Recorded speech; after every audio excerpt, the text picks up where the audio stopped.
Hi, my name is Sherri Driscoll. I'm the Education Program Coordinator at the Alamo. I've been here for almost 14 years, and my favorite part of being or working at the Alamo is probably meeting people from all over the world.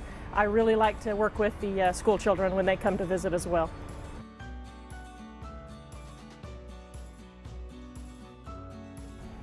Well, my favorite story, I think, is probably Susanna Dickinson and her daughter Angelina.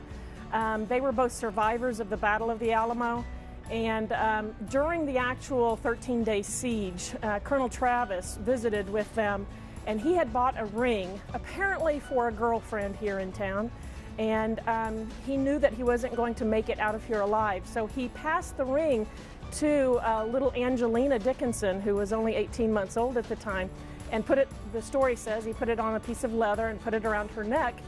And the fact is that they left here with that ring when they were released by the Mexican army after the Battle of the Alamo. Susanna and her daughter had a rough life after this battle, losing their husband and father. But Angelina grew up, was to be married, and she decided eventually to give the ring to her husband as a token of her affection. And that man passed it on to a commander in the American Civil War, and that man's name was McGregor, and he passed it down, the ring down through generations of his family along with the story that went with it, and eventually that family donated it to the Alamo. And when you visit the Long Barrack exhibit today, you can see that ring on display. And it's amazing to me that something that small, an artifact that is that small, actually made that circuit throughout history and ended up back here on display for our visitors.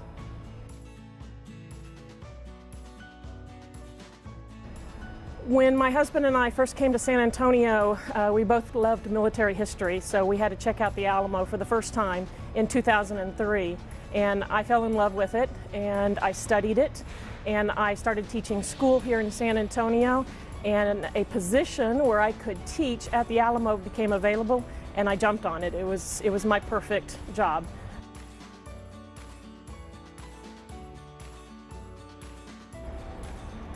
Tips on visiting the Alamo, I first would say avoid the hottest part of the year. So the fall is a beautiful time to visit.